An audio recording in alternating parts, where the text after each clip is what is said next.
arde hande ɗo e oɗo ñalawma ɗo e wuro wono e leydi France ene wiye Nice no mbiɗen ni caggal ƴettuɗen jomiraɗo julde e nulaɗo makko ɗo windere e yettude bandiraɓe hebluɓe oɗo ñalawma ha mbawɗen remude ɗo hena tawa kadi koye dendal ngal ganduɗa ko hollirde pine e meɗen wonande leñol fulɓe e demgal men pinegal Pulaar e dendagal bandiraɓe kadi hottiɓe meɗen kamɓe kala ɓe calminama woni kala bismaɓe oɗo ñalawma ko weltare moon noon keɓɗen hande ngam oɗo ñalawma tedduɗo ñalawma ganduɗa so sago men hande ko woni kala wawi yirade woɗum ko ñalawma eyyi ko adi fof en gasa wonande woɓɓe ɓe ganda kalowo o inde am ko Abdoul Karim Ba ɓurɓe andire nokko Bambo Ba Ndiaye Sene Balel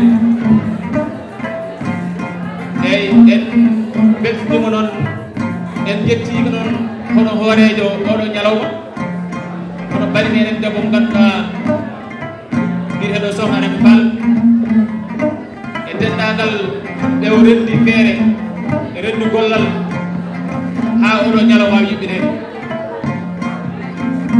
wona ɗum ko gajinan toon lesɗi ko gorko mo gandu ɗon walla mo nano toon walla mo jiya toon hono ceerno men ceerno Daouda Samba Dieye jeyaɗo to Jaareguel kala nananoɗo Daouda Samba Dieye yiyanomo ko o woni Daouda Samba Dieye gorko mo Jaareguel woni woni gajinan toon lesɗi ɗum noon bandiraɓe noon kala ko bismama oɗo ñalawma kala koye mbayan oɗo ñalawma wona wonɓe jiiɗa wadde wonde ko en mbawa walla taw heƴani ñalawma hen kono ma eto wadde ko mbawɗen e koye mbawa fof oɗo ñalawma ɗum noon ko adi foof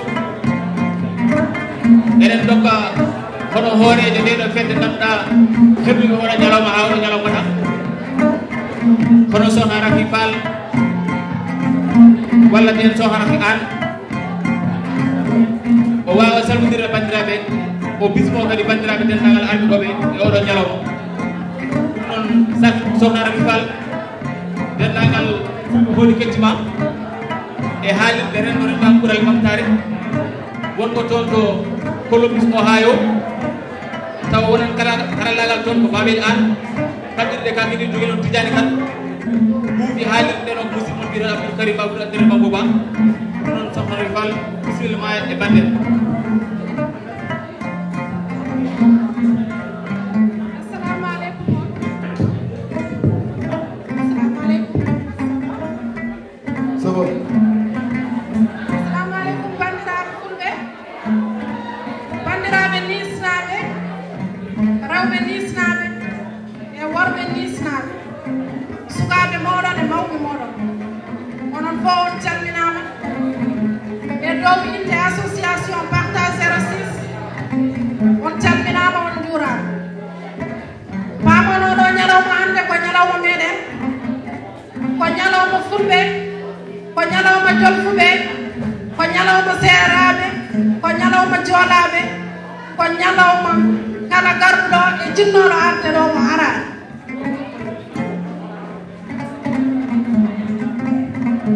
hande noon sen jiiɗi mbiyen ko janjja tawɗen hande ko janjja yo Allah noon hokku en soñde keele heelade keele meɗen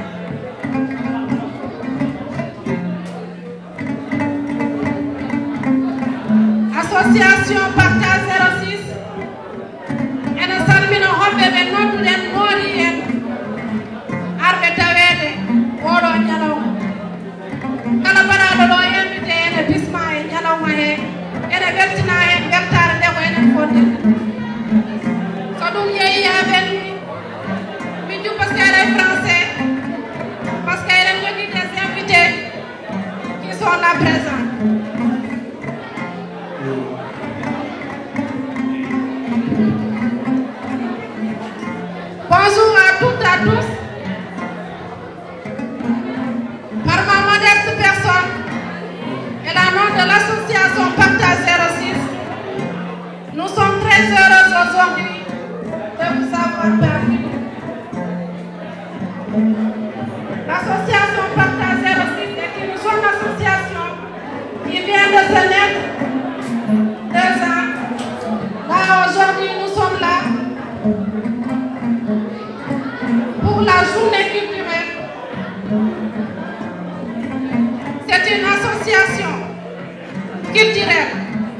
social et éducatif.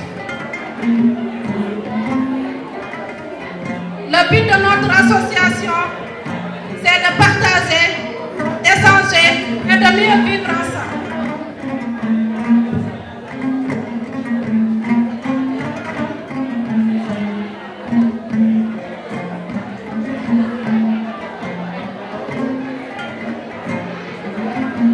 Donc je m'arrête là. Je reviendrai un peu plus tard pour faire la discours. Et merci de tout à tous. Je vous dis bon appétit. Allah jarama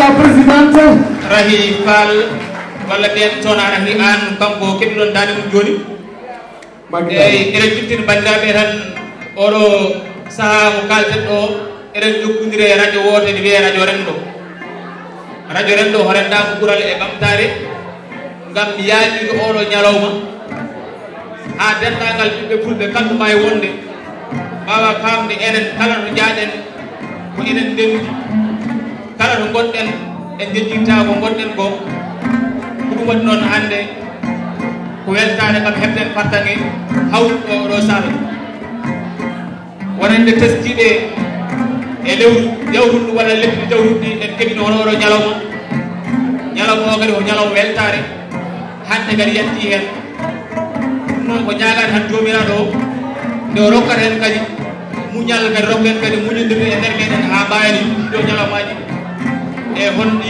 e goɗɗum ɗum noon alano mbatten tan sowona dokken musidɗo meɗen ceerno men mo ganduɗa ko guerdiyanke widdiyanke mo ganduɗa hay mo yiyani mo nani dande makko nani golle makko e ngollo leñol pulago kala ko yiyaɗi ko wutti pulago o yarata kala ɗo mo jooɗi ko pulago haalata ala ko woni farama ko sowona leñol ngol ɗum wonno so tawi hande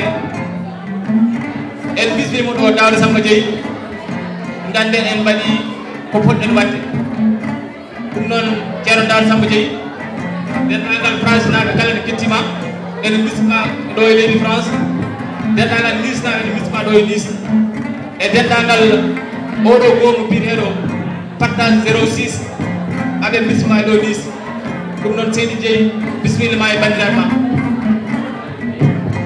jarama Seydi Ba Abdou Karim Ba walla Bango ha to e seeno paalel bismillahi rahmani rahim allahumma salli ala sayyidina muhammadin wa sallim oy ɗi belliɗam gare ha dantan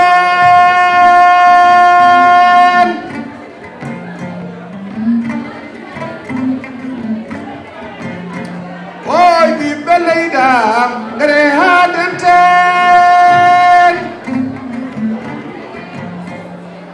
oy ɗi belliɗam waɗi fodde men ko dantan sabu cerko leƴƴi meɗen ina usaɗole meɗen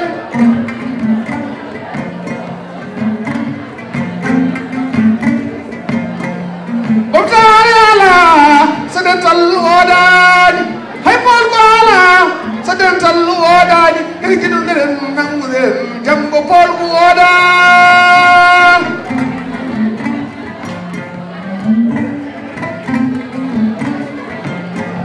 partage 06 hoɗumade saɗi hoko waɗi mi noon wiide onon golli min jii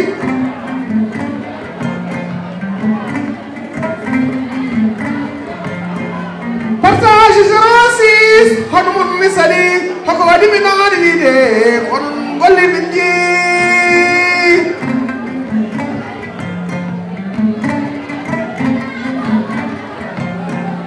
on noddi dental cali ɗon ceeral tindi mene daari nonne cali ɗon cuuɗo hoko waɗi mi noon wiide onon golli min jii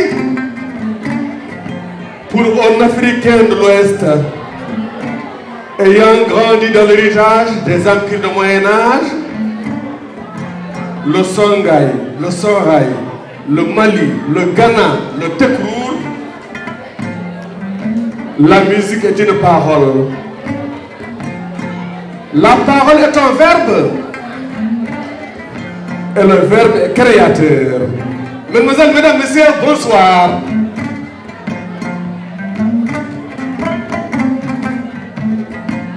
De là-bas de Djenné, habillé en djennanké, à ici des Pyrénées. Amona avec moi un instrument millénaire, car cet instrument que vous voyez existait 7000 ans avant Jésus-Christ dans l'Égypte pharaonique. Fabriqué avec 5 éléments qui constituent l'univers. En Occident, comme aux Amériques, on cite 4 éléments. Mais si on retourne en Afrique, où 7000 ans avant Jésus-Christ, on allait rajouter le 5e élément qui aurait manqué, le bois. Le bois, qui est le total du ciel et de la terre, rencontre des forces célestes et des forces terrestres. L'eau tombe sur la terre, l'arbre germe. Et en montant, l'arbre met en relief le ciel et la terre. Et au sein de l'arbre, coexistent ou cohabitent 2 ennemis jurés sans qu'aucun ne porte atteinte à la vie de l'autre. Il s'agit de l'eau matérialisée par la sève et du feu, car on peut obtenir du feu en frottant du bois. Colotan nous a montré comment faire du feu en pleine brousse sans briquet ni allumette. Voyez, même la nature nous montre, nous enseigne comment vivre ensemble. Même si on est différent de la couleur de la peau, de croyances religieuses, d'opinions politiques et de conception de la vie. Pourquoi pas nous les humains, dotés d'intelligence, capables de réfléchir? Tels sont les enseignements de cet instrument. Nous remercions l'association Partage 06 qui a l'idée d'organiser cette rencontre multiculturelle, cette journée riche.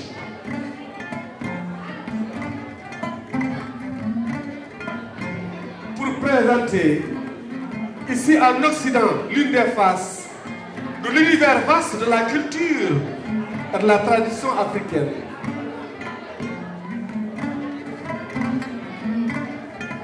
Nous remercions toutes les personnes venues de loin ou de près aussi assister à cette journée pour partager.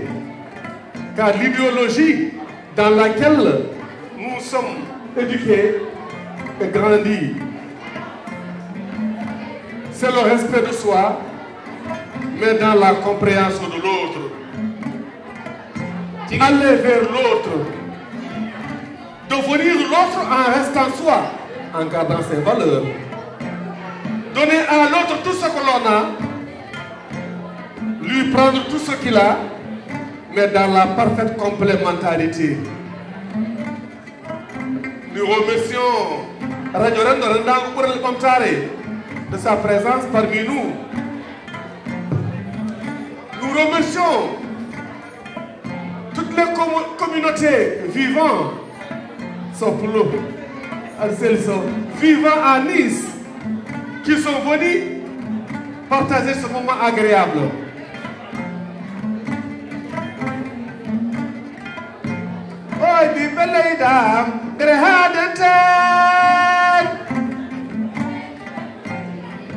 C'est en introduction de cette journée qu'on m'a donné l'honneur d'ouvrir en tant qu'artiste traditionnel africain, ambassadeur culturel africain, ambassadeur de la culture Peul, mais aussi ambassadeur itinérant El Hadj Ould Foutiyou Kodou Adama Assilman Séré Samba Demba Moutar Serigne Niang Halwar. En attendant que nos jeunes filles, fils et filles, neveux et nièces, cousins et cousines, nés en France ou ayant grandi en France, viennent nous faire une démonstration d'une pièce théâtrale, participant aussi à l'éducation de base des enfants. Je vous ai commencé par un morceau qu'on appelle Anna ou Yela, sans pour autant chanter Yela, réservé au griot, l'une des composantes de nos communautés africaines. Mais ce terre Ana qui veut dire moi en arabe. Mais ce n'est pas l'Ana, l'égoïsme ou l'ethnocentrisme. Ça Ana veut dire tout simplement connais-toi d'abord avant de connaître l'autre. Connais d'abord ta culture avant de connaître celle de l'autre. Car comme vous savez, il n'y a aucune culture qui soit parfaite et complète. Les cultures sont complémentaires. Mais aussi Ana qui veut dire mon souhait et mon désir. Cette terre fut chantée sous le ciel de l'Afrique pour la première fois en 1324, au XIVe siècle. Lorsque Kanka Moussa, parce que j'ai entendu Madame la Présidente Rakifal, Madame Anne, me dire que cette association est composée par les Peuls, par les Sérères, les Wolofs, les Mandjak, les Djola, les Soniké, les Bambara, les Arabes. Vous voyez donc toutes les composantes de la communauté africaine qui sont représentées. Et nous sommes en face de la communauté aussi qui nous a accueillis. C'est pour cela que nous nous efforçons de nous exprimer en français pour leur faire comprendre notre culture aussi. Mais cependant, je me souviens de Kan Moustapha Boli Seydoukan, mon professeur en égyptologie et ethnologie, qui me disait que M. Djei Daouda, il est très difficile de s'exprimer dans une langue qui n'est pas la sienne sans trahir le sens. Mais ça, dans le souci, c'est dans le souci de compréhension que nous essaierons tant bien que mal de nous exprimer pour faire passer nos messages. Donc cette air est dérivé de Douga, joué dans le Mandé au Mali. Cette air fut chantée sous le ciel de l'Afrique pour la première fois en 1324, au XIVe siècle. Lorsque Kanka Moussa, ou Konko Moussa, l'empereur du Mali, voulait aller à la Mecque, il a réuni les Djarés du Mali pour lui souhaiter un bon voyage. Ainsi que les griots demandirent la vallée du fleuve Sénégal, notre région natale. Et la première chanson composée pour honorer Kanka Moussa, c'était en langue peul. Holko wadini, holko wadini, holko wadini, morododam, morododam, weli maisalo, anale konkoya, maisanale konkoya. Holko wadini, holko wadini, holko wadini, morododam, morododam, weli maisalo, anale konkoya, maisanale konkoya. Ainsi, ils ont demandé d'aller là-bas en terre orientale. Vous avez vu nos femmes talentueuses qui ont dansé la danse là. C'est là. Ils ont demandé d'aller là-bas en terre orientale, amener quelque chose de nouveau pour construire l'Afrique. C'est comme si le message a été entendu.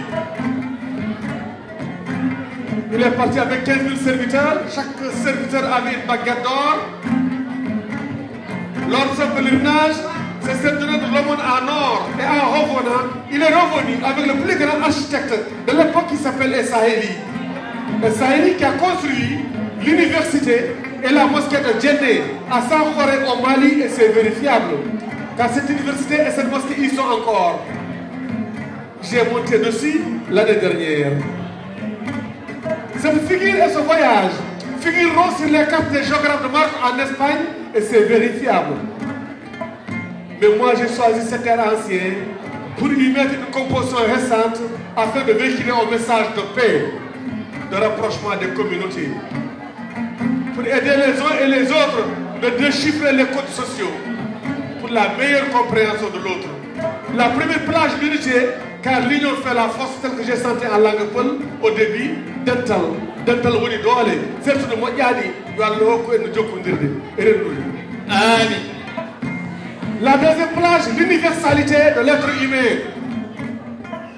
Car comme avait dit on l'abbé, quelle que soit la couleur de notre peau, quelles que soient nos croyances religieuses, quelles que soient nos opinions politiques et nos conceptions de la vie, cependant nous sommes tous les citoyens de la terre. De la terre nous venons et à la terre nous retournons. Et tout ce qui nous permet de vivre dignement sur cette terre nous provient de la terre. À commencer par nos habits, tout jusqu'à notre régime alimentaire. Donc respect à cette terre-mère. Holnite leydi ɓiɓɓe fof adama ummi koye leydi eɗo ciforɗen fof e sifaji guri men ɓalli meɗen diineji meɗen aadaji meɗen e yiyande men aduna enen fof ken ɓiɓɓe adama e hawa wadde ken ɓiɓɓe leydi koye leydi ummiɗen koye leydi ummiɗen koye leydi kooteten. La troisième plage appelle à la deuxième moitié du ciel. Pour terminer, j'allais dire la femme. L'homme étant la première moitié du ciel, la femme étant la deuxième moitié du ciel, ou vice-versa, pour mes sœurs et cousines féministes, ou vice-versa. Mais l'équation est, comment faire pour que ces deux moitiés arrivent à s'unir, à se réunir, pour former un seul ciel, afin de couvrir la terre, notre mère. Rappelons que la femme étant la première école de l'enfant, car la femme porte l'enfant pendant 9 mois, et la communication commence à ce moment-là. Elle met l'enfant au monde, gouverne les premiers pas, supporte les caprices, pendant que papa soit allé au travail ou à la recherche. Voyez donc, la réussite de l'enfant dépend en grande partie de ce que lui donne sa mère, de ce que lui montre sa mère, de ce que lui enseigne sa mère. Voilà pourquoi nous demandons à nos filles, à nos sœurs, à nos épouses, un comportement respectable et irréprochable. C'est dans là, et je vais commencer par là. Partage 06. Oi, bibeleida, gradete. Oi, bibeleida, what is that? I'm going to tell you something. I'm going to tell you something.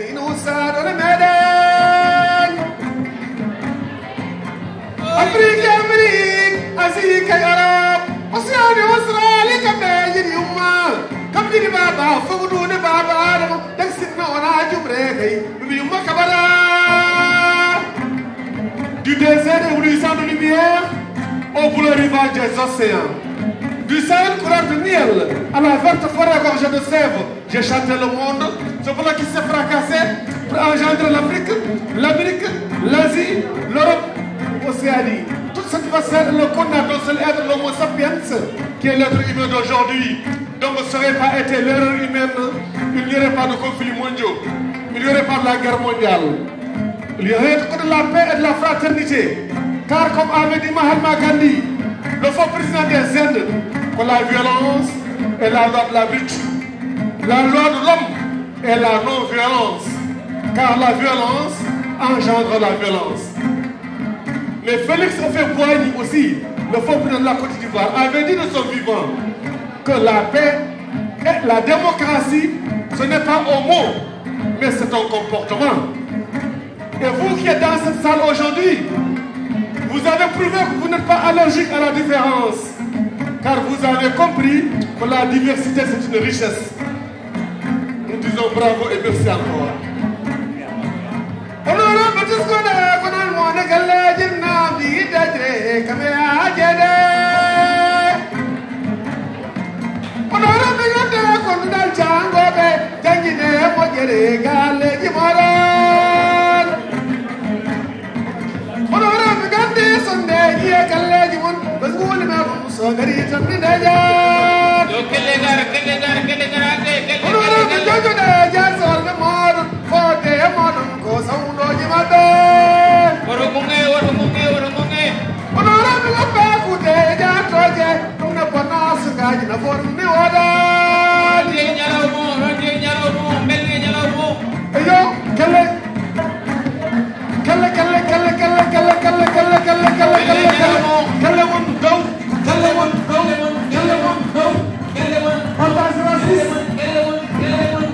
Fantastic.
elle n'est pas là, elle a des empêchements.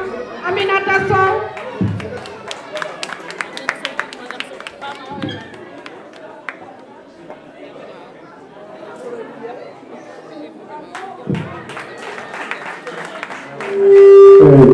Maman Awela. Je crois que Mère Mati Diouf nous rejoindre ici.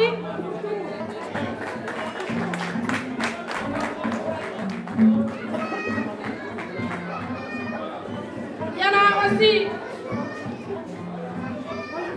ceux qui ont participé et que je ne peux pas ne pas citer. Il y en a Aminata Sow Joy, qui a beaucoup travaillé dans cette réussite de la journée avec les jeunes.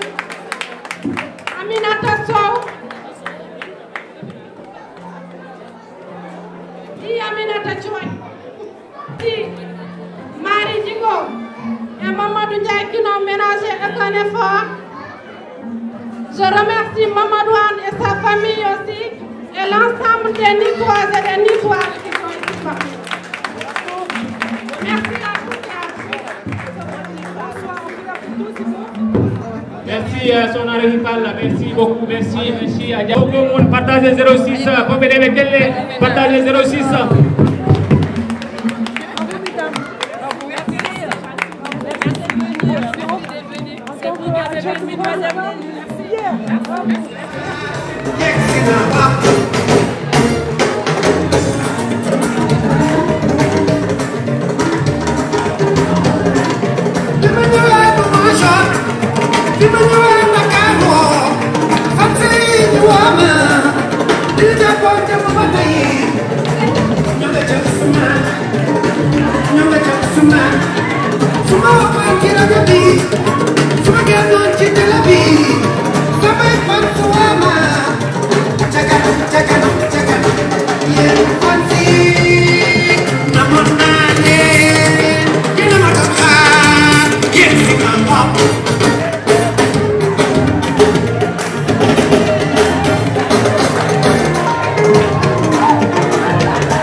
Everybody.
Merci toutes les personnes qui sont venues aussi assister à cette journée. On diarama, Aligny Golemon. Tout le monde, à chaque fois qu'on marque le pas, on balance les bras. Ils disent que les gens doivent balancer les bras pour garder l'équilibre avancé. Et même, on doit s'assister, s'entraider, s'épauler. Aligny Golemon.